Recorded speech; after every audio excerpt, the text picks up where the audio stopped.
Hey everyone, this is Mike Bonn. Welcome to our weekly webinar. And today we're going through, on the third week, we always go through BRRRR. We go through it as far as from a lending perspective. How do you get into properties with zero down? Kind of a lot hinges on the actual financing side of it.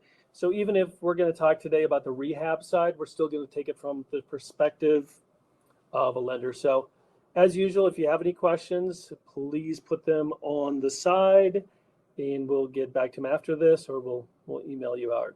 So we have these series every week. Third week of every month is all about BRRRR.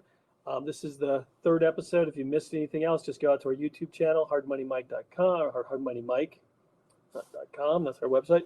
And check out, what is BRRRR, the B in BRRRR. So this whole thing, we're going to, like I said, just keep going through the different perspectives of BRRRR from a finance side, how to make it easy, how to get those things through, because this is where you capture the equity. This is where you have the ability to put as little to no money in all this transaction. So our continual goal is to have our clients be free and three, if it's from a partnership or lending money, showing people exactly how in 3 years they could control their life through real estate investing.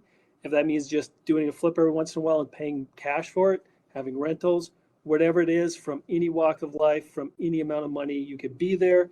As long as you take the time, you're dedicated, and this is something you want to put your time and effort into. So that is our goal. We have been focused on real estate lenders for 22 years now. That's our goal. We've done thousands of transactions. We want you to be successful because then we're successful.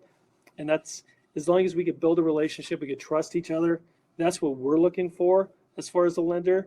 And even if it's something we can't do, we'd still love to help you find someone who can do those kind of things. So that's where we sit. That's where we're from. This episode is all about the rehab from a lender's perspective and how that helps you and how to actually make sure you get the value after the work is complete.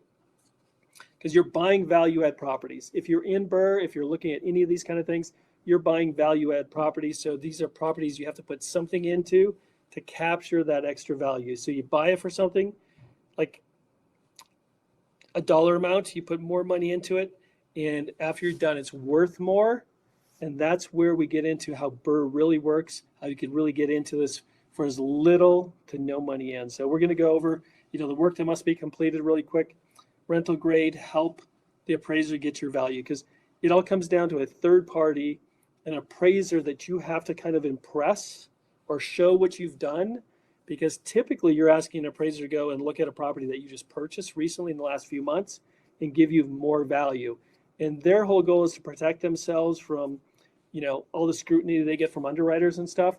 So we have to help them get to that value and show that it is now up to the market that we see, the neighborhood sees, all those kind of things. So, number one, typically, if you're doing a BRRRR, it's something you're going to buy quickly and refinance quickly. So if a loan or you're doing this under 6 months or even up to a year, you need to do some updates, upgrades to the property. Sometimes it's just cleaning it up, making it look better, but typically it means you're doing something more to that property.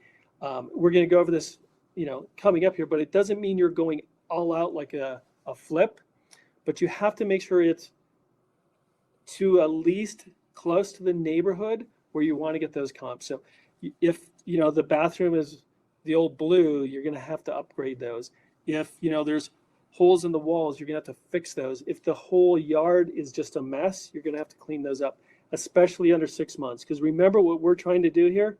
We're trying to convince an appraiser that all the work that we've done has brought this property up to the value of the neighborhood. So by us looking at this from an appraiser's perspective, he's going to walk in, she's going to walk in, have to justify to another third party, an underwriter, that the value has been created by what has been done to the property. So we're here to show them that we've done enough to bring this up to the neighborhood requirements. So as we said, It does not mean we have to have high-end finishes. Doesn't mean we have to, move walls, do things like that. But it does have to be rental grade, and it has to be clean, and it has to be all in the perspective of getting this property to an appraiser, and they look at it and go, it is at least up to the lowest part of the market, so I could give it the value of the market. So we're not going to actually go through like what you do, what you change, but we always say at least get it to rental grade, which maybe instead of granite, you're just putting in some other kind of product on the shelves, or maybe you're just painting the cabinets instead of replacing them. Maybe refinishing the floors and just cleaning it up, repainting it, all those kind of stuff. Because remember, once again, we're in a value add property. We need to do something that allows the appraiser to get our value. When we refinance here in the future, we're going to get all the equity we can, so we don't have to put any money into this property. So the whole gist of this, on the R of rehab is getting it to a point, like I said, curb appeal. Make sure when they drive up, you're impressing them that the yard is clean, it looks good, bushes have been trimmed, all those kind of things, any junk or garbage. First impressions really do mean something, even to an appraiser, especially when we're talking about a property that was purchased in the last few months. And we're saying, hey, we purchased it for 100, but we now think the market is 150. Give us that value. And an appraiser may go like, I don't see it. They may drive up and the first impression isn't there. The other thing is helping the appraiser get your value. And that comes a lot. You can't actually go up and talk to them, influence them, but what you can do is leave stuff for the appraiser. You could show them the before pictures so they get a sense of what's happened to it. Like, hey, here's what the bathroom looked like before, and here's what it looks like now. Here's what the yard looked like before, here's what it looks like now. Here's the budget that was spent on this property. It helps the appraiser so much to have this information, so when they go back and justify it now to their person, which is the underwriter, the mortgage company, or whatever, they could say like, hey, look, they've done a lot of work here. They've had the receipts. Even if it's like a lot of times it's just cleaning it up. Whatever it is, we're trying to make the appraiser's job easier by showing them what we've done. Like I said, you cannot go and talk to them. You can't do any of that stuff, but it helps them to understand when they can see pictures. Like before, there was no kitchen, there was no cabinets, nothing. We came in and put all those in.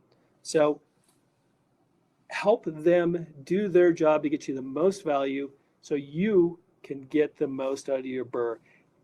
Rehab and repair, it helps on the one side. Once again, we're taking this from a lender's perspective, not on conditions and what you do and what you put in and moving walls and all that stuff. We're just taking it from like, how do you get the appraiser to look at your repairs and get you the most value? So we want to help them as much as we can, because this helps you get to the point where you put little to no money in. As we have a lot of resources out there. YouTube, we have a ton of videos out there on how to BRRRR, how to flip, how to lend money, even if you're into that. So go out and check us out. Subscribe, go through and read some of the emails. If you have a deal and you want to actually talk to us about it, call us. In the near future, we're going to just have a call-in hour or two where we just go through different deals, like ones we've actually done, ones that people bring in. That way we could all go through different deals, see the perspective, because the more you get comfortable with that, we always call it like BRRRR confused. We get a lot of people who are like, I kind of understand it, but I don't see how it all works. I think I have to put money in. I think I have to pay for the repairs, all that kind of stuff. So we want to help you. This comes through that partnership. This is how we both do better, is by helping. We have a lot of resources there, or you could just reach out to us. The next series with BRRRR, we're going to go through the rent process. Once again, from the perspective of the loan, like how does it impact your loan choices? Can you use the rental income?